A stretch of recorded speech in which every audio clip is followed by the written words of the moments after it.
A is for Alcoholic is a program about recovery. My name is John and I'm an alcoholic. And my name is Jerry and I'm an alcoholic. Join us as we go through the alphabet of alcoholism one letter at a time. We were on the back part of my parents' property because they have 3 acres here. And so part of that acreage is where we'll probably be putting down a concrete pad and everything for a house. But we're starting to clear out that area just preemptively without putting any, because we're allowed to, it's my dad's land. He's allowed to clear out all the brush. He keeps the snakes down and stuff. He's like, you ever used a chainsaw before? I'm like, no, I never used a chainsaw before. He's like, come on, I'll show you. And of course, I'm my father's son.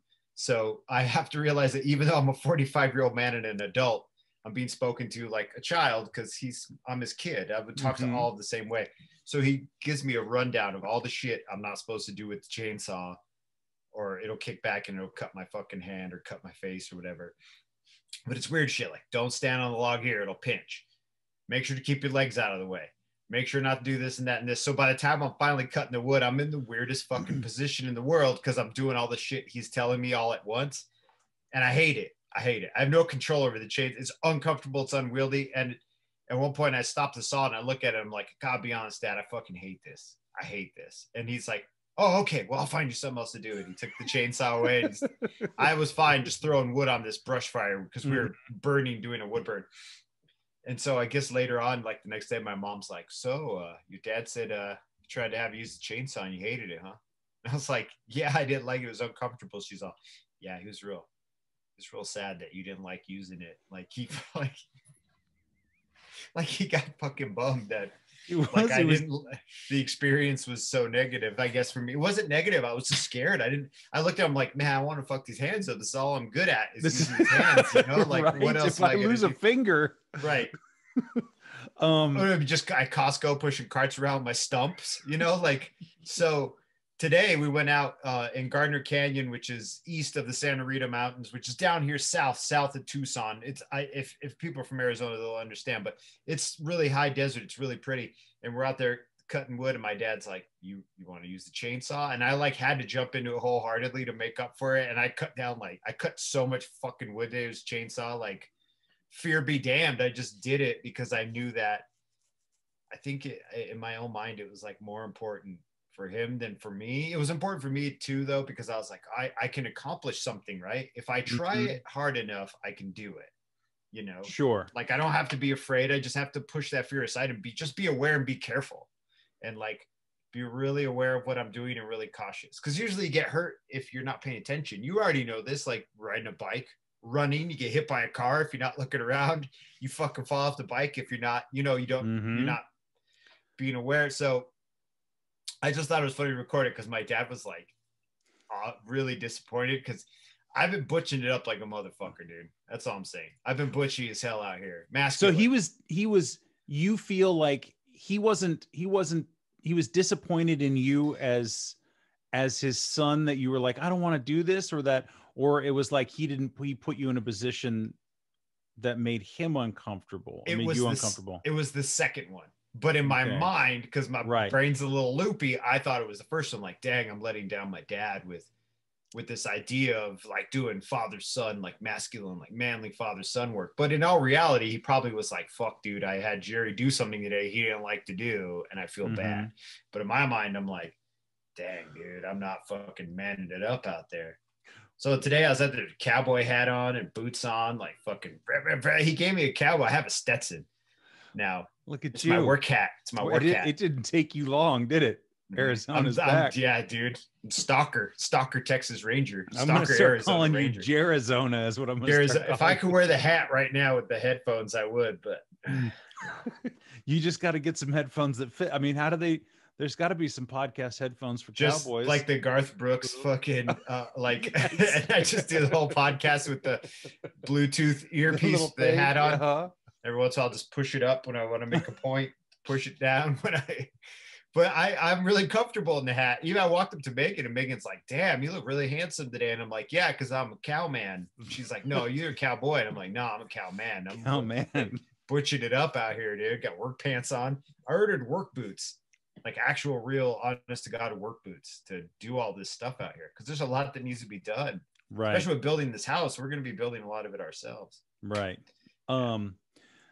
No, I think that's great that you, I mean, a chainsaw seems to me like a pretty intimidating tool, regardless. It is, dude. And they're little chainsaws. They're not like big Oregon fucking lumberjack. These are like, they're not big fuck off chainsaws. They're like little guys. They're little guys. It's just to cut brush around the house. But still, me and power tools are hella weird. Like I've never worked a power tool, so what the fuck do I know? I paint shit. I drew with tattoo machines. You know what I mean? I hung out with a bunch of overweight dudes who were mad at everything.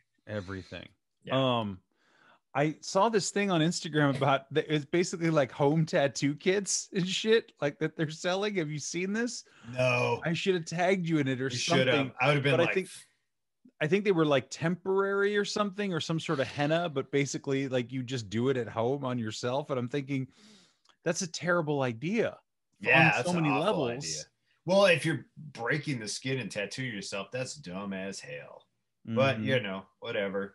Well, it's just because there's a certain, obviously it's a highly skilled job. Yeah. You know, well, at least they say it is. They say it is. I'm not saying that there aren't people who are doing less skilled work in the tattoo. No, it is a pretty, it does require it definitely requires skill and artistry and like an understanding of the machinery you're using and stuff. It definitely does. But I just think about it, a chainsaw, I would be nervous as well at first, you know, but like you said, that there's that fear. And so, well, what do you do with the fear? Well, you push it aside or you work through it or you work with it. Right. And so then you figure out, and now a chainsaw is no big deal. And now you can go and take care of the things like, and I think it's cool that your dad was probably like, oh, this is not the job for Jerry. There's plenty to do around here. And I will find something that not only he either enjoy or not fear, but that will be valuable and helpful. You know, absolutely. I mean? So I just gathered wood and threw it in the fire. But even then there's a system to the wood because my dad's allergic to certain types of wood, the smoke. So he's like, don't burn those.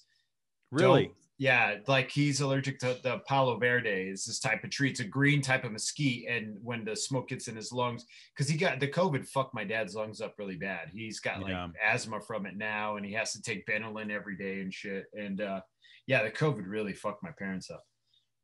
So but then even with the wood, he's like, don't throw the wood too hard. You don't want splashy embers, you burn the house down. Don't do this. Don't do that. Listen, there's a ton of snakes in here. So be careful. We might see one today.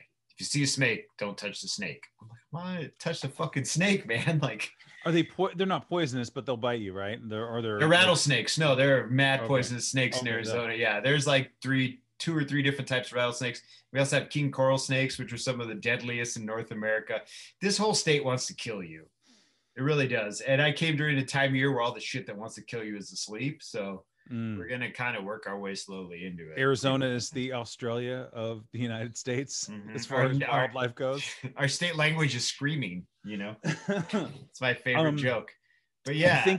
I think a good rule of thumb is regardless of size or whatever it is, don't touch the snake.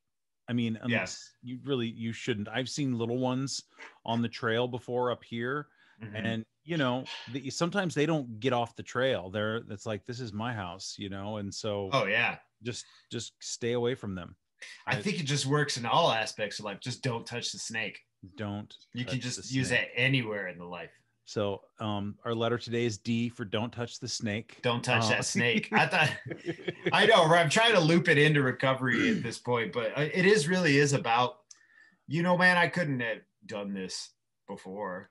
I would have been winded and fucked up and pissed off. Every single thing that we talk about on this program is inherently about recovery and sobriety, because we would not be doing the things that we're doing on a daily basis without those things. Right. That's just for me to preface and excuse any rambling nonsense in the future. So here's my 10-minute monologue on The Mandalorian. Here we go. Let me give you my BuzzFeed listicle about my listicle books that I've read that I wish I wouldn't have, or, you know, my 6 favorite cheesecakes. See, you're reading books and I'm like, I've been fucking with that Mandalorian like crazy, dude. Have you really though? I like it. Okay. I do. It killed me. It's killing me because I don't like Star Wars anymore. And Yeah, we watched it and I was like, wow, this is actually really fucking good. So the dude who made Swingers came out swinging, huh? Came out swinging, dude. Wrong kind of swingers, Jon Favreau. Wrong kind of swingers. he turned around the Marvel universe. He turned around Star Wars.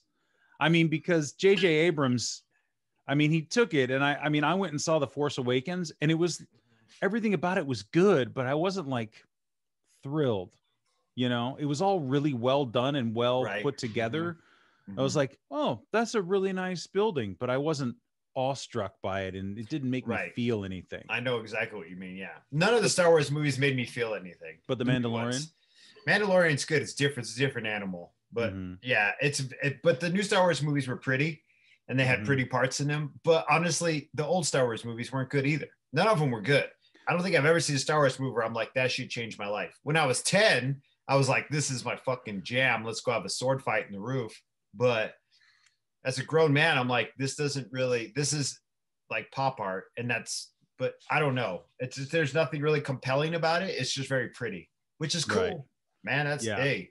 I remember rewatching The Empire Strikes Back in like 2014 because I had it in my mind that it was really cool, and you know, Han Solo and Chewbacca and Lando Calrissian and all that stuff, and like that was the best one, right? That's the Empire Strikes Back is supposed to be the best one. And I remember watching it, I'm like, this is fucking corny kid shit, and we're probably going to lose some listeners, and people are unsubscribing right now as we talk trash on Star Wars. We're sitting here, we'll fucking talk about Antifa and the fucking right wing, but that's not what gets them. It's the Star Wars. It's the Star Wars. And we're like 11 minutes in, and they're like, make with the alcoholism. So make with the alcoholism. Make with the fucking addiction, guys. So I was at a meeting this morning on Zoom. And let's just say that we do have we have a letter, and I want to talk about, but something else came up. So this is sort of like a little, it'll all tie in, right? It's all about alcoholism. Right. So this guy was talking about something, and it's funny because I go to these Zoom meetings and I really want to like listen and be super present about what the person's saying. But there's also this other part of my brain that's like, are there some good topics in here I can use for the podcast? And so I'm sitting there with like my notes app open. I know. But if anything, it's just to kind of share it with people. But he talked about, so this one is like drifting into loneliness and despair. And he was talking about catching himself getting there. And especially with COVID and all of the isolation and the way that, you know, we're just not even in the best of scenarios, whether you are living with your family, you know, and you're happy to be there, and it's, you know, you're working on something and you're ultimately building a new life for yourself there on that piece of property, or someone like me who is relatively living alone, and I see some people here and there, but we're all being affected by this in one way or another. Absolutely. So he was talking about the tools. He was talking about the tools of the program, but finding yourself when you go, oh, when I catch myself drifting into loneliness and despair, it doesn't mean that I have to like get there all the way. Cause I've felt that where it'll be 3 days in and I'm like, God, I feel really shitty, and I haven't done this and I haven't done that and all the things. And all I want to do is kind of take another nap, and you know what I mean? And I just feel kind of sad, and I'm not sure why. And, but I just really, it resonated with me, especially because I know a lot of other people are dealing with, loneliness and despair, and wondering if this ever great nation of ours is crumbling around us, and we were promised, you know, the promises of capitalism and free enterprise are not working for people the way that they were promised. And, you know, we've got this COVID response, and it's been failed in so many ways. And regardless of how you feel about it, like, you know, like it's frustrating for everybody. Like, absolutely. I wear a mask when I go to the grocery store. Can I tell you, Jerry, I don't want to fucking wear a mask. Yeah. You know, like there's no yeah. part of me that wants to, yeah, but I do. Or whatever. You don't want that beard you have right now. So I've been thinking about this too. You don't want that beard. COVID made you have that beard. Right? Yeah. I saw the reflection. Every podcaster now is just me fucking with you about that beard, which is none of my business. If you like that beard, you should own it because it works for you. I don't know how it works for the mask, but I saw the silhouette of my beard while I was running in the sun on the pavement. Fucked you up. Geico caveman. Look like a fucking Geico caveman. So anyway, let's get back on top. We're talking about despair. Drifting into loneliness and despair. Talking about sad shit. Yeah. And what I thought was, oh, okay. So one of the tools is I can catch myself. I'm much more self-aware and I'm much more in tune with my feelings I'm much more in tune with my sadness. Mm-hmm. And so I just thought that was a really cool thought that like, okay, I don't need to wallow in it for too long. Now, we've all wallowed, we've all enjoyed it. And, you know, I've always said like, feels good. Like right. Exactly. Give yourself some time to walk. Right. I mean, doesn't it? Yeah. You ever feel like I just want to be fucking left alone and be miserable for a little while? Oh yeah. Feels great for a little while. Right. But then even, you know, at this stage in the game, you're like, man, this has probably been enough. This is probably too much. Mm-hmm. You know, absolutely, dude. And I don't know, you know, we all cope with it differently. And, you know, I think it was a good reminder to me that when I see myself going there, I can then, you know, check the list of tools. Mm-hmm. I can reach out to somebody. I can make a call. I can go to a Zoom meeting. I can, whatever the thing is, I usually go outside. I know it's fucking cold for a lot of people right now, and it's not really, and outside activities are not, you know, advisable in New York or really, anywhere like east of the Mississippi. Yeah. So, but it was just kind of a cool thing that it, not the despair part, but you know, that I was like, oh, okay, I'm much more aware of that. Yeah. Before, it would just, my whole life felt like loneliness and despair. Right. Yeah. Constantly trying to avoid it and cover it up and drink it away. So during this person's share, did they come to that same conclusion as well? Or were they just like, yo, I'm just sad? No, that was kind of their that they were really grateful that the meeting that I went to, it had like 60 some people in it. And there was people from Atlanta. Mm-hmm. And there's some dude from England, and you know, so always a wild British dude, isn't there? There is actually, just like not wild like I'm crazy, just wild like off in the upper left hand corner. Just mm-hmm. It's like night and it's daytime for everybody. It's like your 8 a.m. meeting, but him it's pitch black. Yeah, it's great. I think it's really awesome. I mean, I think that there's definitely, not only does it promote, you know, the inclusivity that I really appreciate about AA, but also the diversity. And you're like, oh, there are people from all over. Yeah. We're all struggling with this. Like we're all in a bunch of different boats in the same ocean. Mm-hmm. Yeah. That's how I've described more of the quarantine than the alcoholism, but it makes sense too, though. You know, it seems like alcoholism's the ocean and we all know where we're at. You know, we're just all in our own separate little thing right now. Same with quarantine. We're all in the same ocean in different lifeboats, you know, because we're not all in the same boat. Other people have a different, like I'm in a house of 9 people. I rarely feel alone right now. Do you know what I'm saying? Well, with me included, there's 9 of us. Yeah. Okay. Yeah. Cause my parents, those 2, and then 3 kids, that's 5. And then Megan and I, and then my brother-in-law and my sister, that's 9, and 4 dogs. So yeah, I don't fucking feel alone. Did you post a story of that one dog that fucking looks like a gremlin? That's little one. She's wild, dude. She's a good girl. I like the little one. She's a Xolo Swintley. It's a Mexican hairless. Their teeth all fall out. Her tongue's real rough because her teeth fall out, and it's a desert, so the tongue's dry as shit. So every once in a while, you got to dip it in a cup of water or something.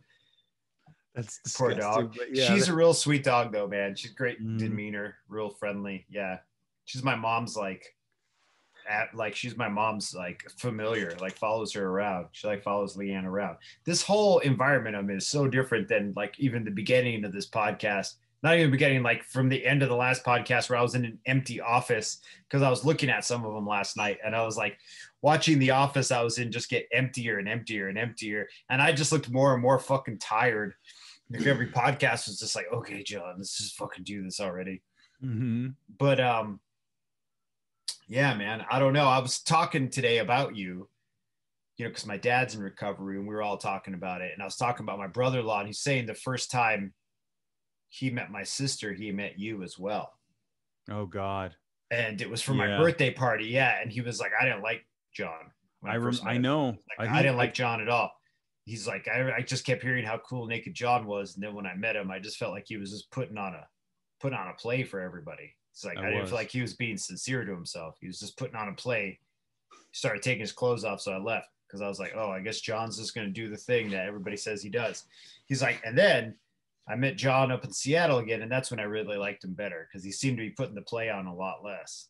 And then you hung out, shot the shit with him more, and you were more on a one-on-one and less like performative and more just because I really felt like in Seattle, even though you were drinking, you really found your own.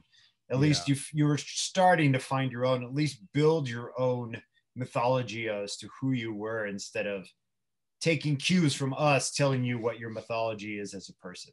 Do you know what I mean? Because the first time I went and visited you in Seattle, I was like, wow, John seems a lot more confident in who he is and like less like he's playing a role and more like he's being himself, which, it goes to show that even that, between us both the roles we were playing weren't very sincere. We were always putting in fronts because of our drinking and the way we dealt with insecurities the world. But it was interesting that he used that terminology to describe you. Like he's like, when I first met him, it just seemed like he was playing a role.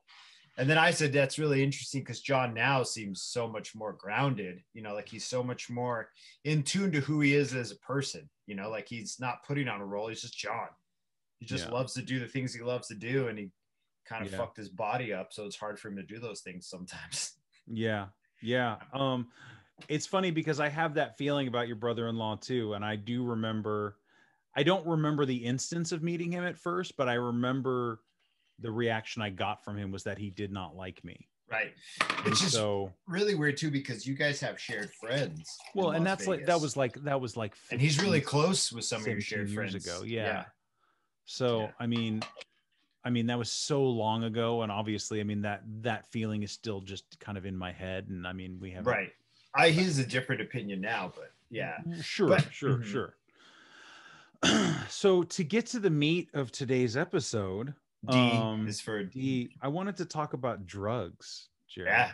I was thinking about it when you texted me. I'm like, this is going to be kind of a short podcast because I was really not into drugs, but we could still talk about them. It's all drugs, right? Alcohol or fucking Coke. It's all drugs. But it occurred to me this morning in bed when I woke up, and I don't know why I don't know what the impetus was, but I had this sort of flashing memory of me, because it was like 1996 or 7, maybe 97, and living in the Flint Ridge apartments, maybe 1997. And I remember getting some methamphetamines from somebody, and nobody wanted to do methamphetamines with me.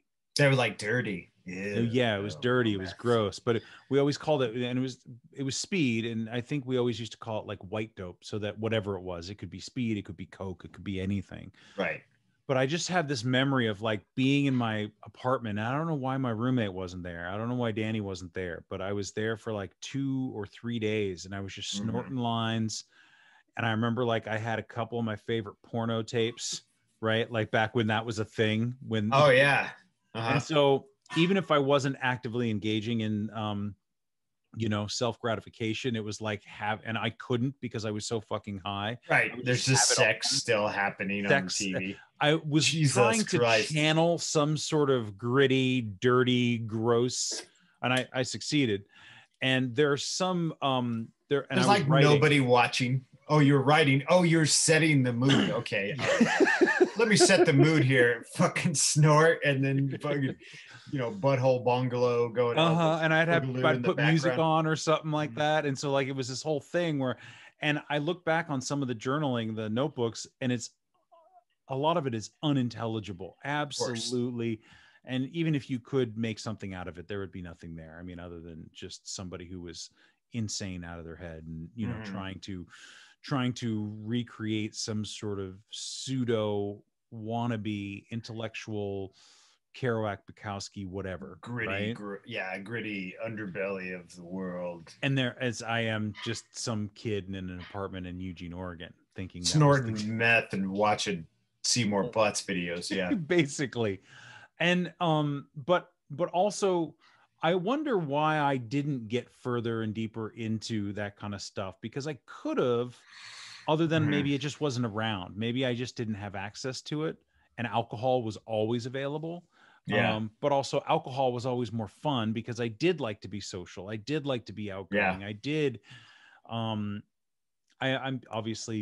far more introverted these days, but not, COVID aside. Right. But I was very much like, I want to be the life of the party. I think we all did.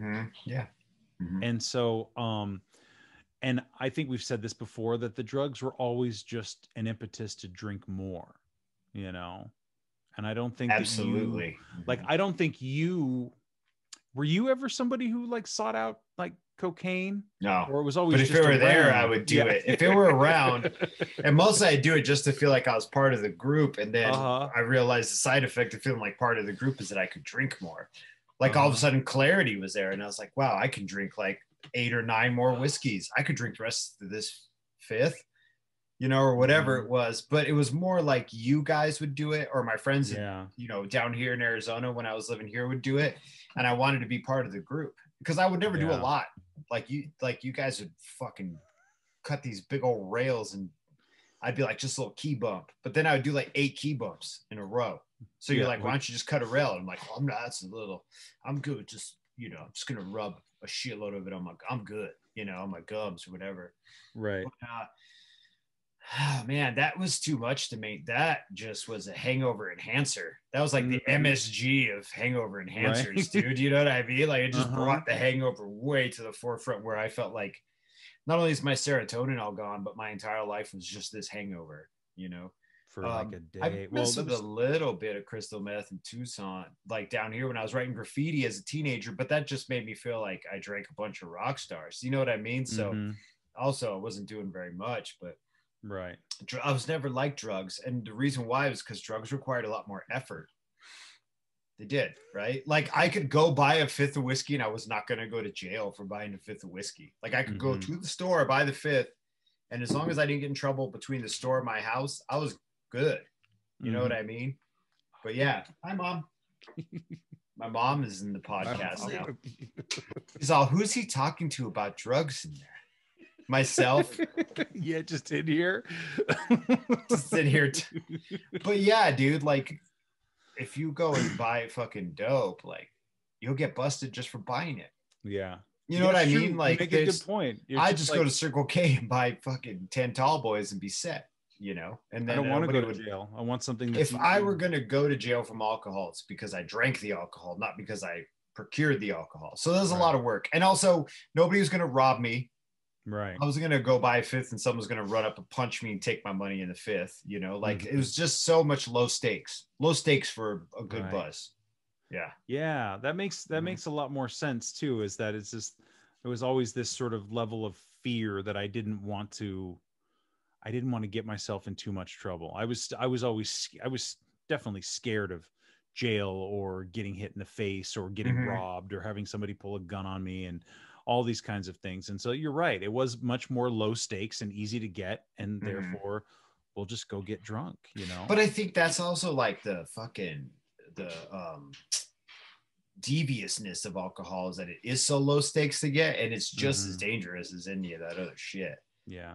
I mean, what's the difference between being on a coke bender and being on a 5-day fucking whiskey bender? Do you know what I mean? Other than you're hallucinating in one and the other one, you're just actively a tornado, so, not that I think alcohol should be illegal. I just think, we need programs in place to deal with people who have this mental illness that causes them to be more susceptible towards addictive behavior, But what I'm saying is, like, I don't know, man, the drugs involved a lot of work, and they were way dirtier than I wanted to deal with too. Like, you had to meet way shadier fucking people and then go to somebody's house and their kids like got a shitty diaper on and they're just, everything is fucking gross and there's 2 pit bulls in there and dude, and they're making fucking listening to Juggalo shit, and it's just fuck all that, dude. I'll go to Downtown Liquor, buy a 5th of fucking Evan Williams, and I'm set for at least a day. Yeah, I remember one night too, like just you and me and somebody else, and doing lines, and then standing in the back of Max's Tavern, just and in my mind I was like, this is great, man, but what are we gonna do? And we're just standing there drinking our beers, because I don't even think they had liquor at that time. No, like that's looking for anything to do or to talk to. I don't even know. It never seemed to me like we're gonna go look for girls. It was just like anything that was going on, right? And just so I just remember feeling so fucking like high and excited, but also very confused and lost in a way. But it always was, the hangover enhancer for sure. And then I got into psychedelics for a little while there. You did way more than I ever did. Yeah. When we lived in that house. Yeah. And, but I never, like, do you think that there's some value to psychedelics in sobriety? I know some people, Mishka's talked about taking mushrooms twice a year or whatever. And he's been, open about that. Or, Bill W supposedly did some LSD. What I think it depends on your situation, right? If psychedelics are going to be a gateway for you to start doing your drinking again or whatever your drug, if psychedelics are your drug of choice and you're trying not to do psychedelics, and don't do psychedelics. But if you're like a fucking drunk or a cokehead or a meth head, and you're pretty, I don't know, you feel confident enough that you're like, hey, if I microdose some mushrooms or even take mushrooms enough to hallucinate, you know what I mean? You should be aware of what your limitations are, right? Or who you are. Well, maybe you're not because you're a fucking addict, but I'm not against it. This is my biggest beef with psychedelics, is that psychedelics, I feel like some people who do psychedelics feel like it's a shortcut to enlightenment. And I think that's kind of bullshit.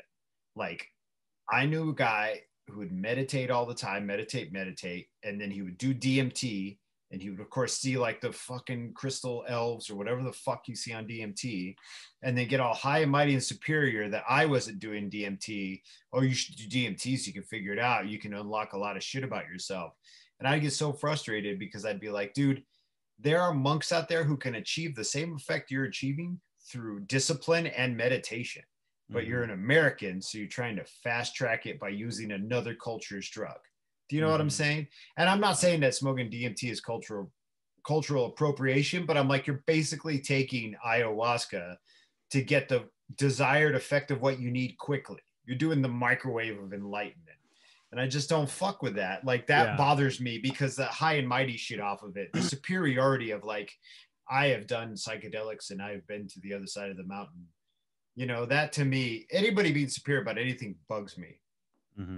But I don't know if Mishka does it and it helps him with his depression or whatever he's got going on, more power to him. If anybody out there does it and it helps them with what they need to be helped with, because I know it can be beneficial, more power to them. Am I going to do it? I doubt it. And I know I won't be doing MDMA because I fucking love MDMA.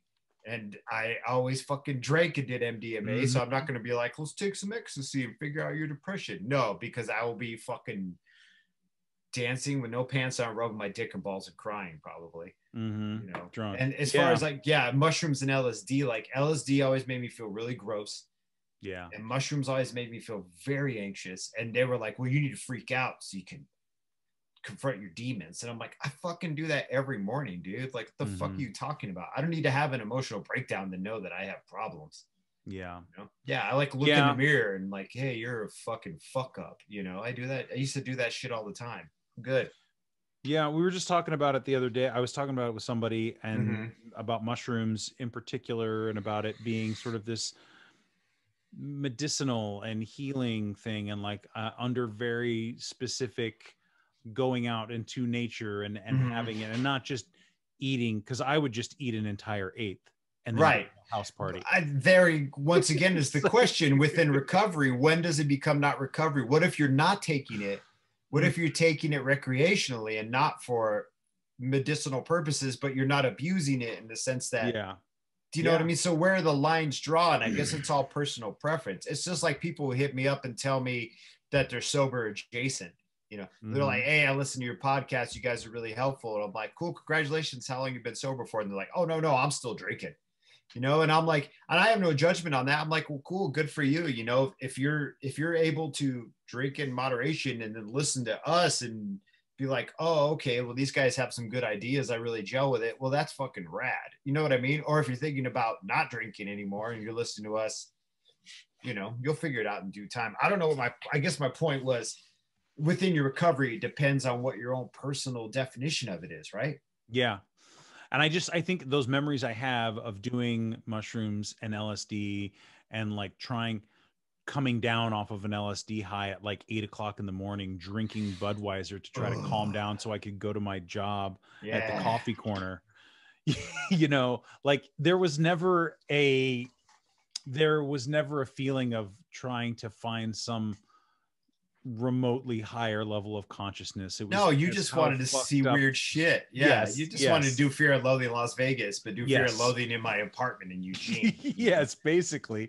Yeah, Fear and Loathing on Charlton Street. Yeah, exactly. For sure. Fear and Loathing while living with 6 other guys who can't make rent for some reason. And we were only paying $180 each. Yeah, for Christ's sakes, you were spending all that money on LSD. Yeah. So I know that for me, I can't imagine a scenario today where it would feel good or right to me to say I'm going to go on a trip because I know that the that it's instability is the wrong word. The uncertainty of psychedelics, which I know is part of their appeal, for me it's too much. It wouldn't be worth going like, I feel great, let's go get a drink. I think I figured it out, you know, because I feel like I would open my mind up and my alcoholism would be in there going, oh, this is the perfect way to get my foot in the door. You know what I mean? Oh yeah, absolutely. But also to each his own. I had somebody else text me and say, and they have gone on and off the wagon and said, so I'm trying to get back. I'm on the wagon 2 weeks. I'm doing okay with it. You know, they had a pretty big family tragedy over the last year, and that was something that was really rough. And obviously, you know, you deal with it the way that you deal with it. Yeah. And so, but they were saying, I smoke a little weed at night to go to bed because I can't sleep. And I really want to like get back into sleeping well and being able to wake up early and get back to my peak performance and so on and so forth. And I said, whatever, if your goal is to quit drinking and smoking weed gets you to sleep and you're able to achieve that goal of not drinking, then I think if that's how you define the sobriety, then good for you. I don't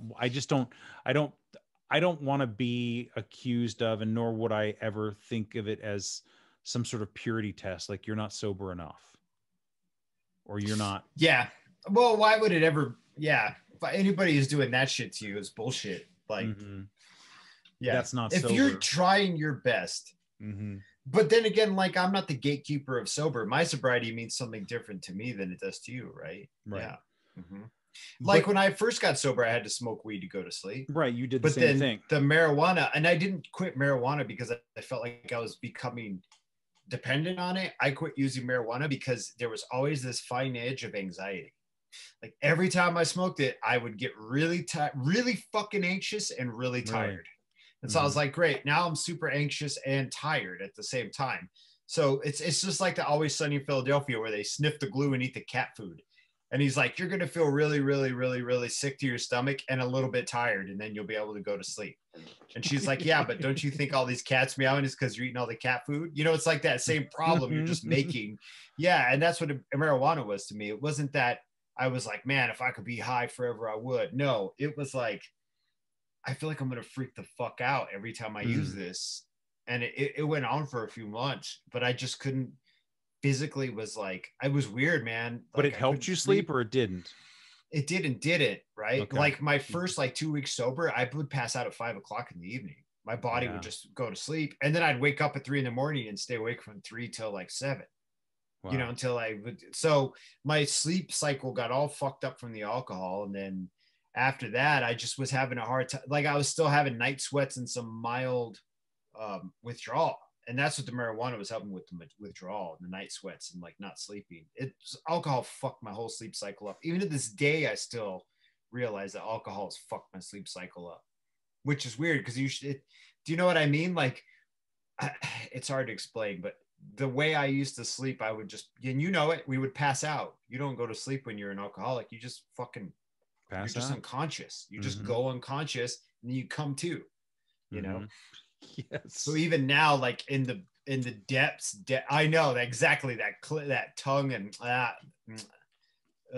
yeah. Who barfed? Oh, I barfed. Cool. In my sleep. Oh, wow. But even now, dude. Yes. Oh, sorry, that was me. Even now. No, but even now, like in the depths of my real bad insomnia, when I get it for like 4 or 5 days in a row, like my brain does go to a place where I'm like, go get a fucking pint of whiskey and drink that shit so you can go to sleep, you know? Well, it gets very desperate very quick when you cannot sleep. That's for damn sure. So I mean, I wouldn't blame anyone who was trying to get sleep. And there was some funny tweet and somebody said, name something you want to try in the bedroom. I saw that you sent that. And the guy's like, I want to get 8 hours of good sleep. And I'm like, yes. But I just try to think about too, the way that we look at drugs now versus when you and I were in our 20s and drinking. Like marijuana was fucking devil back in the 90s. Well, remember how it was so fucking rebellious to smoke weed? I mean, there was a whole band based on weed called Cypress Hill. Yes. Their whole gimmick was they smoked weed. They were Mexican American and they smoked weed. And nowadays, everybody's gimmick is like, yo, I steal fucking tranquilizers from my mom, you know? It all just gets cyclical. But yeah, it was the devil. And now people take it for everything. They're like, yeah, cancer, rub some marijuana on that shit. It'll go away. Yeah. And you speak of stealing, what did you say? Xanax? Xanax, but Lil Xan. Dude, all the rappers nowadays are on some type of antidepressant or anti-anxiety because life is weird, dude. I used to pop some pills occasionally. Again, I think that it was more difficult to get than alcohol, and I was usually hungover or just wanted to be drunk, and or both. So it would come occasionally when there would be an injury or something like that, or somebody would have some pain pills, and you know, I was like, oh, this is like fucking magic. It's like floating on a cloud. And I just have some memories of like laying on the floor in my apartment listening to Tom Waits, feeling like I was in fucking heaven. I don't know I don't remember which one that was, Percocet or Vicodin or both. But probably Percocet. Well, and I mean, I can't begin to, it's just the opioid crisis from anything that I've read about it is fucking devastating. And it's like gets people hooked right away. Cause it's, it just like links in there and you're like, I have to have this all the time and it doesn't work. And it's like super fucking alcohol, you know what I mean? The way that it just shoots into your brain. But, and again, I've had serious pains where I've contemplated the little bottle of pain pills that I have in my bathroom. So have I. Yeah. And I keep them. And I always wonder, like, should I just throw them out? They're probably expired. And I go, well, you never know when you might be in a situation where like that is going to be the thing you need. And maybe I don't, and maybe I don't need to. And I don't have that many conversations with myself about the bottle of pills, except, you know, when we talk, but I haven't thrown them out. And Keep them because when society collapses, you may be able to barter them for something. Right. get a bag of flour. A bag of flour for these like 10 fucking Vicodins. Mm-hmm. So I think and I think about stuff like small injuries and, you know, ailments that I have, and like I don't really know anything about CBD oil, because CBD is the stuff that doesn't get you high, right? But like you could like rub it on your joints. I don't know. And maybe I also feel a little bit nervous with stuff like that, only because I don't want it to slip into a situation where I am now dependent on something else. That's a great point. And I've thought about CBD for certain aches and pains I've had. I've used CBD to sleep, which I guess you don't really use it to sleep.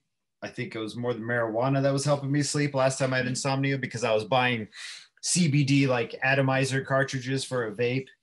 Did they work for sleep? Yeah, I'd get very relaxed and fall asleep. But I would take. Do you see my dog in the? Yes, I do. So funny. Like he's like he's like basically like taking confession. He's like, "Forgive me, Father, for I have sinned." Coco. I ate out there of he's the like litter box. Me, Father, for I have sinned. Yeah. Oh, there he is. Now he's in here just making shit wild. He's like, nobody's in here but him. Anyway, so yeah, I was doing the CBD and it had a tiny bit of THC in it, and it would help me sleep, but I think I was just getting more high than anything. Right. Topical CBD makes me nervous because I'm always afraid I'm going to get high. I don't want to get high. Like I just don't. My mom gave me a half a muscle relaxer because I fucked my neck up really bad here. And so I had to go see the chiropractor, and I went to her twice, and like she fixed my neck, right? I feel great. But I took that half a muscle relaxer, and I protested. I was like, I don't want to take this. I don't know. My mom's like, you're fine. I'm in recovery, Jerry. I take them. They don't get you high. You won't feel anything. You'll just be able to sleep. So I took it and immediately was like, I feel fucking high off this muscle relaxer. You know, I took half of it. She told me to take a whole one. And she's like, these are they give to children, Jerry. She's like, these are like 2 milligram children muscle relaxers. I gave the big ones to Danny. And so I snapped it in half and took it and got fucking hot. Like I could feel it. I could feel it in my body and fell asleep. I hated it. Man. Yeah. I really fucking hated that feeling. I don't like being intoxicated, dude, unless it's caffeine. How about that? So that was going to be my other thing was, you know, I say, oh, I don't want to be addicted or beholden to something, but I have nicotine and caffeine though, dude. Yeah. I wonder, and the more, and here, you know, again, I think it's a lot of it starts for me with education. And so when I think about what caffeine does, so there's receptors in your brain, and I wish I could speak a lot smarter on this, but basically what caffeine does is there are receptors in your brain that tell you you're tired. And all it does is block those. So it's not actually waking you up. There's no energy being given by the cup of coffee that I'm having. It's literally just blocking the sensors that are telling me what I naturally need. It's making you ignore the fact you're tired. Yeah. Yes. So, but you ever I get wired off of coffee though. Like my heart rate goes up. I feel a little anxiety. I feel a little like. Sure. I still do. Yeah. I get a little manic a little bit. Like I start cleaning shit. But anyway. I like to have 3 or 4 cups on an empty stomach first thing in the morning. I found some wild energy drink shit. I should send you a picture of it. It's like 300 milligrams of caffeine per can. And like I drink it in the morning before I work out and I'm fucking ready. Like everybody in this house needs to know how ready I am about life. What is this you're drinking? It's called Celsius, right? Because my brother-in-law works for a liquor. Celsius. Yeah, he works for a liquor and drink distribution company.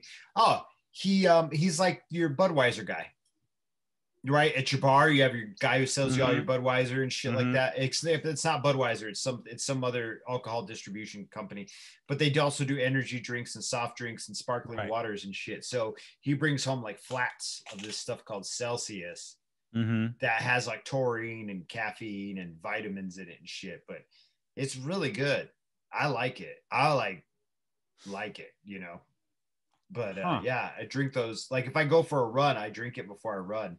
I don't know why this is in the podcast. I'm like, yo, Celsius, hit me up. Well, I'm just send me a flat, curious. some cash. Right.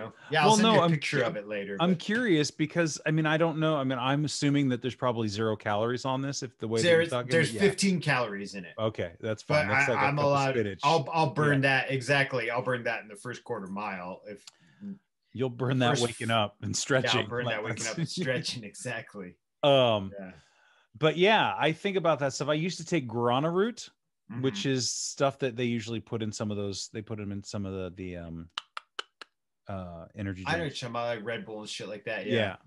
And I used to take, and it was important that you didn't just get the regular stuff. You had to get the extract because that had the exact amount. And so I remember taking them behind the bar, and it wasn't like it got you super buzzed, but like there was a level of alertness. But then again, when one wasn't enough, I had no problem taking 2.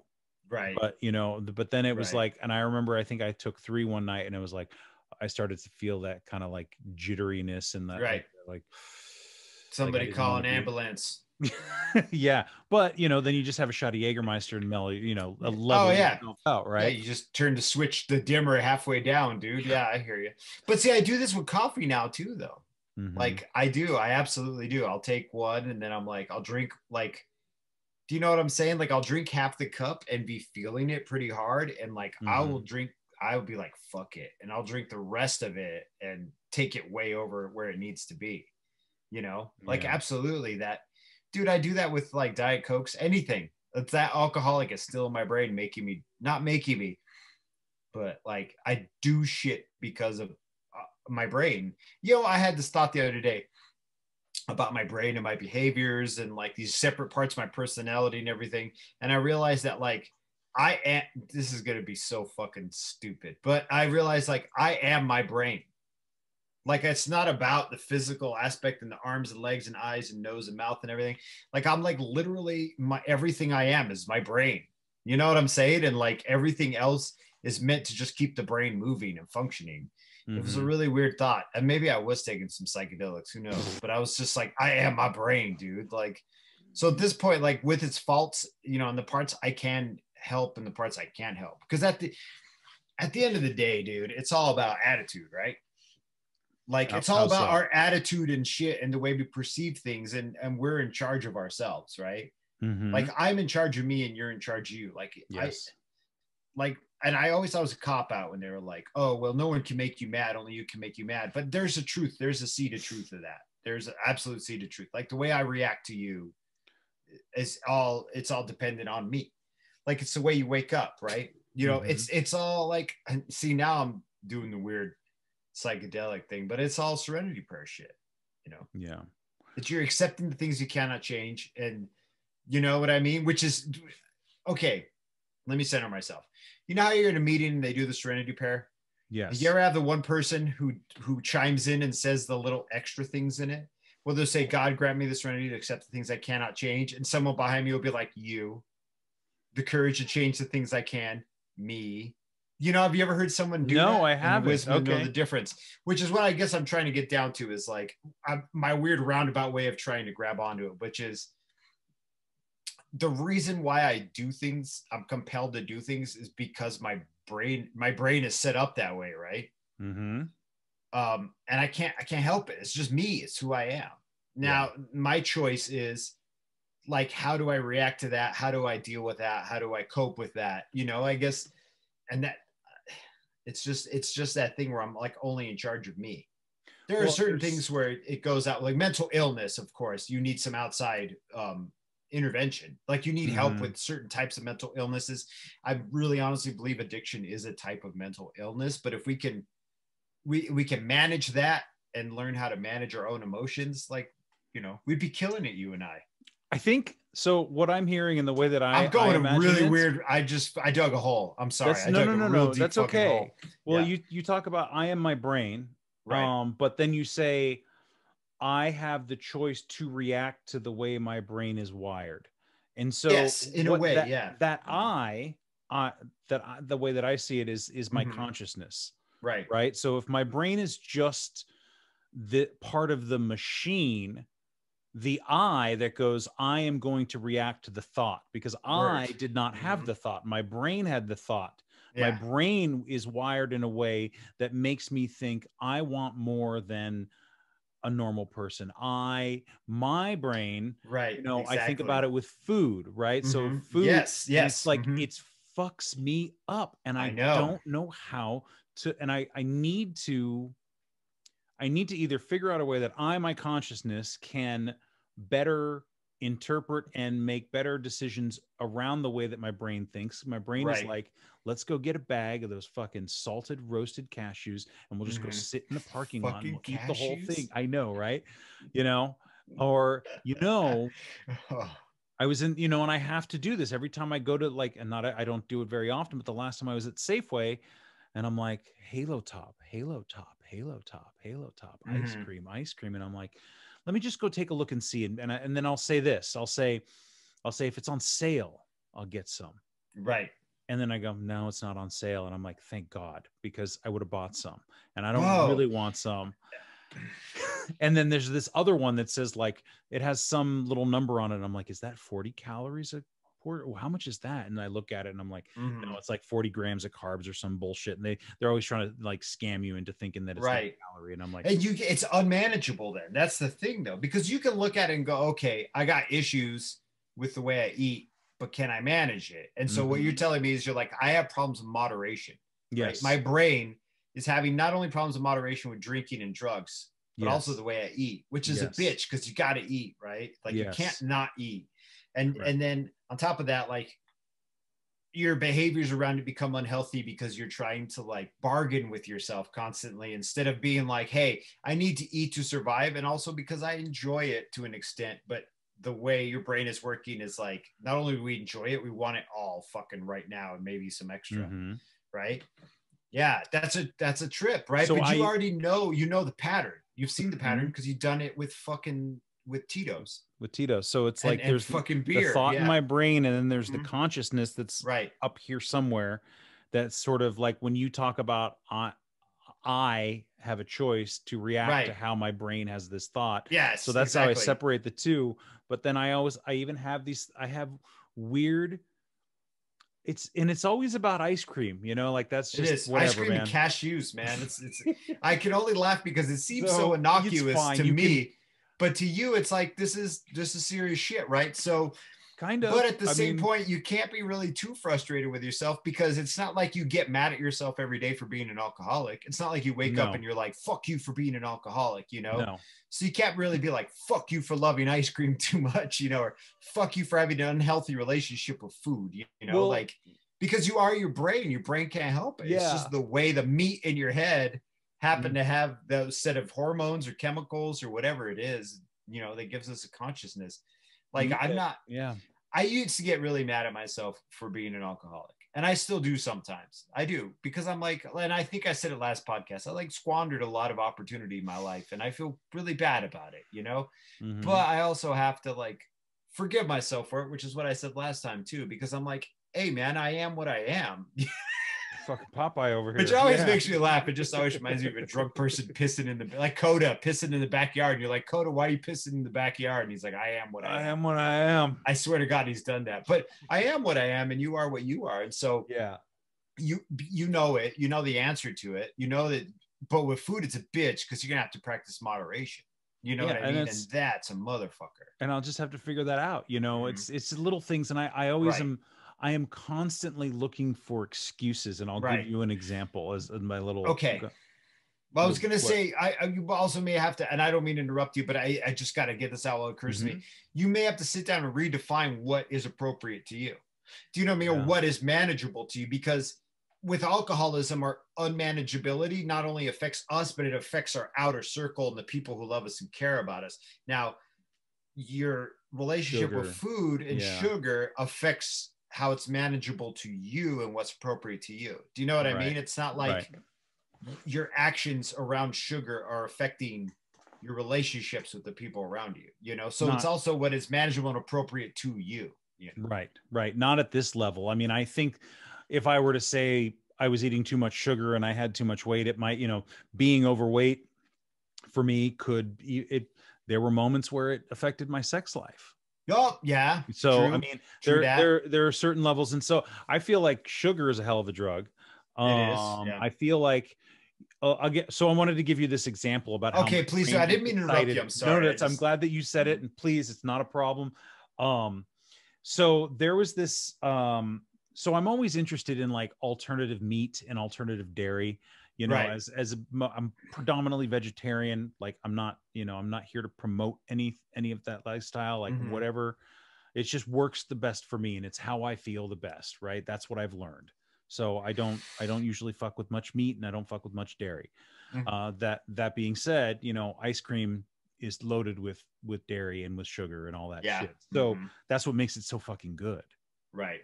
So I found this company, and they're called Brave Robot as the name of the ice cream. And they basically take it's milk without the cow. So it's technically milk, but it's not made with a cow. It's like made in a lab. And I was like synthesize it. Like they synthesize it, but it's genetically identical. And so it's a little bit lower in calorie. I think it's like 600 a pint instead of the 11, 12, and 1,300 a pint that you get from a Ben & Jerry's, which that was one of the things that blew my fucking mind. The fact you're eating a pint is wild, because they tell you to eat 2/3 of a cup, and it's like 2 servings per pint. Never occurred to me that I was not going to eat the whole fucking pint. Walk on the wild side, my friend. So anyway, you're eating this fucking Westworld milk. No, but so basically, yes, the Westworld milk in this ice cream. And so I get really excited. So I have to find out where it's at. And it's at this weird little corner store next to the Subway that closed down, that's across the street from the high school because COVID shut everything down. The Subway had to shut down. It was in the fucking news. And so I'm like, I go in here and I'm like, and again, I'm like, I'm just going to get this pint of ice cream at this corner store where nobody's going to know me, and I can kind of just cruise in. Dude. Cruise out. And so who's behind the counter? This dude I used to work with named Casa. And we used to joke, and it was from some rap song. And he's a Sherpa. And so there's a large Sherpa community in Sonoma. And so every time I'd see him, because he started repeating this around the restaurant, he's like, I'm going all the way to Texas, gonna drive my Lexus. And I'd be like, what's up, Casa? All the way to Texas, gonna drive my Lexus. And I was like, dude, I was gonna buy some ice cream. Now what am I gonna do? And I'm like, John, you're an adult. It's okay. It's not like Casa's gonna call your sponsor, dude. Right? Yeah. And then, so I'm like, ice cream. And I think I got like a bottle of sparkling water, and I got a bag of like Smart Food. And then this dude I used to work with at the same restaurant comes in behind me, and I'm like, Dan, hey, what's up? I was like, well, you know, just snack night or whatever, like, you know, and nobody cares. No, nobody gives a shit at all. They're just like, oh, hey, I ran into John. But you have perceived feelings of guilt around it. Right. Because of your relationship with it. Right. Right. And now I'm even thinking like, oh, maybe I want to go there and get some, and like, oh, wouldn't that be nice? And it's just, dude, I don't know. I wish I could help you with this. I really do. As your friend, I'm going to listen to you. That's the way I'll help. And just point out these things that I see you doing, because my relationship with food is not the same. So it's hard for me to relate, but my relationship with alcohol is the same. Yeah. But within my relationship with alcohol, I was never ashamed of it in that way. I never hid it. Yeah. I was out loud. Like, I'm a fucking degenerate drunk. Look at me. Yeah. I mean, do you know what I mean? I didn't care. That part I didn't care about. Is when everybody started calling me out on it, started getting embarrassed about it. But when nobody called me out about it, I wasn't going to 2 different liquor stores, 3 different liquor stores. I'd go to the same store every day, same time, bottle of Williams, Black Label. Let's go. Jerry's going to fight with his wife tonight. Like, I'd say that to the liquor store guy. I'll fight my wife tonight. Yeah. Yeah. So but see, our behaviors around it are very different. But I think it's just the fire's the same. The fire, yes. Yeah. It's just different sugar, fireplaces. Man. Like, it just hits a place in my brain that nothing else will. And so I've done, you know, some stuff where I eat frozen grapes, and that's cool. Like a fruit. Yeah. I make a little fruit, fruit but don't hit the same. Don't hit the same. Not exactly. I can slice up some apples and some berries and put a little shredded coconut, no sugar. It's not the same. But you know, so it's always a thing. And so I'll go through phases and it'll be fine. And I'm wondering, do I need to just like cut it out of my diet entirely? Should I don't know, man. It's time for a fucking fast. It's like I said, it is up to you. What about stevia? You don't fuck with stevia? I do. Yeah, I do. I fuck with stevia on the reg. Mostly that's all I really fuck with is stevia. And well, sometimes Splenda too, if I'm feeling a little toxic, you know, but right. Yeah, but I got at when we don't go to coffee shops anymore. But yeah, so I mean, I've tried to make some other stuff with like coconut milk or almond milk and like blend up. You throw an avocado in there and you throw a banana in there, and so I mean, it's just it's a constant struggle. So when I think about alcohol, when I think about drugs, when I think about how I behave around these things, that's the perceived guilt of a pint of ice cream is just too much. And I mean, this is not, I know this is supposed to be a show about drugs, and maybe, I mean, sugar, but sugar's a drug, and also like anything can really be a drug if you have a perception about it and an attitude. Yeah, it's just like my dad was saying in the car. He was like, dude, I know so many people who traded the bottle for the Bible, and they couldn't maintain their recovery. You know, he said, what did he say? He said, I always tell my sponsees, you got to take care of these, you got to take care of three things, and you got to do them in the right order. He says, you take care of the physical aspect of alcoholism, then the mental aspect of alcoholism, and then you do the spiritual aspect. It's like, if you do that shit out of order, it's not going to work. You know, so you physically withdraw, you deal with like your mental, like your step 4, dealing with like your mental aspect. It's all fucking 12-step shit. And then you deal with the spiritual aspect of the thing. But I guess what I'm saying is like, you are managing the physical and mental aspect of like your sugar, your issues with food right now. Right. You've already done that with alcohol. You've already reconciled, for the most part, you've reconciled with it, but the behaviors are now arriving with a new vengeance. And it probably is around sugar because it hits that reward fucking system in your brain. Sure. Just like I fuck with stevia because I'm still rewarding myself with something sweet. The only thing is I'm not dealing with like the stress on my system from sugar. I'm dealing with the stress on my system from whatever the fake chemicals are and the sweeteners are for my kidneys or whatever, you know.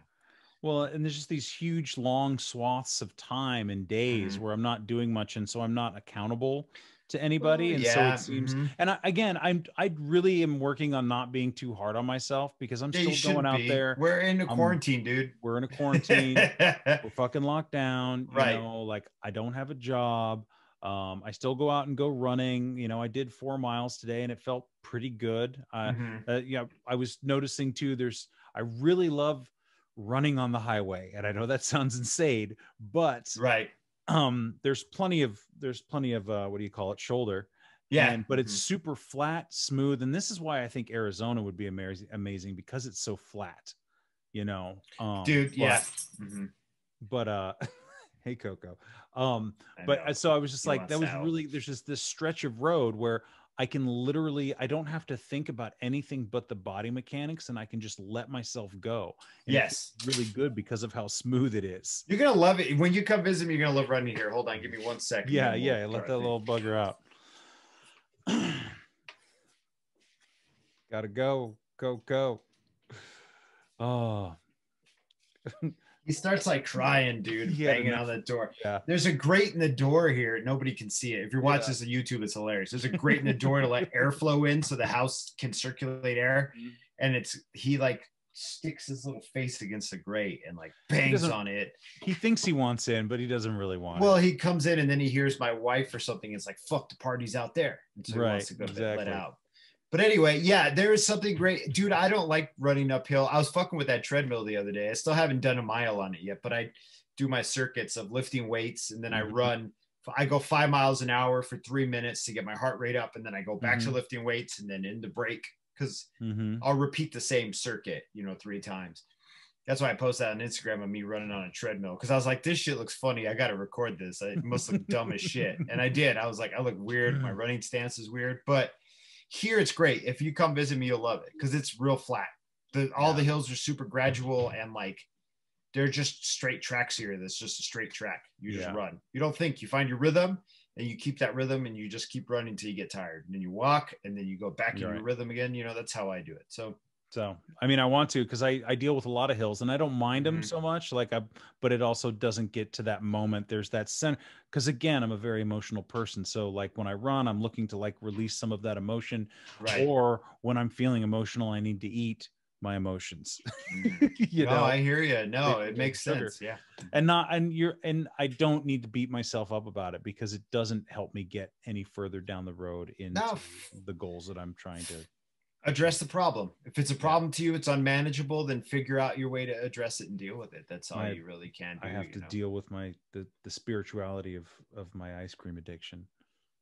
Your Halo top, and now you're making deals and being like, maybe I could try this fucking Westworld milk with like Westworld sugar and shit. Text me the name of that shit though. I'm super curious. I wonder if I can find it down here. It's good. It's good. It's just different. And like, so my whole thing is like, again, this is not the place for this podcast or for this, but you know, the idea of meat and getting people off of meat and dairy is going to be virtually impossible. Like people are just not interested in it unless. No, I love meat. I don't like dairy though. It gives me the farts, but I love meat. Right.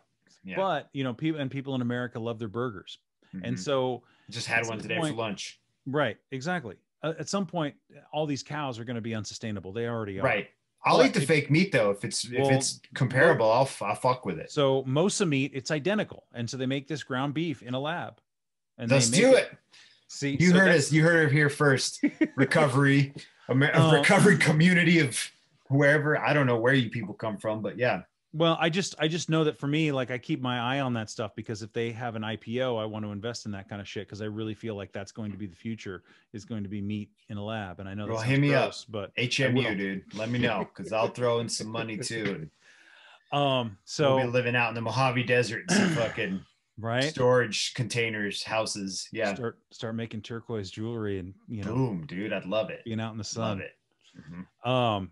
But yeah, man, drugs are bad. Okay. Don't do drugs. Okay. I haven't watched South Park in a while. I don't know if I'm missing anything, but that was a quote from the South Park Guide. Oh, we know. Okay. All right. We all know. Yeah. That's still in the whatever. So I must be thinking about ice cream, but it's fucking you up. Yep.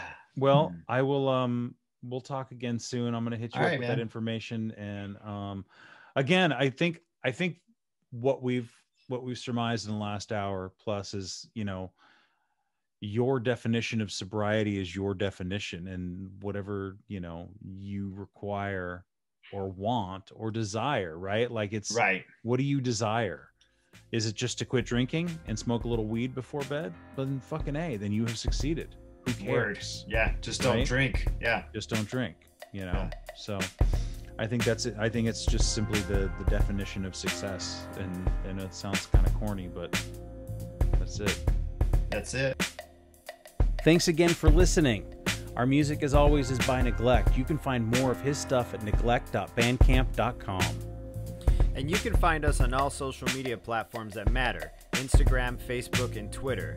And you can reach us at aisforalcoholic@gmail.com. Talk to you later. Yeah.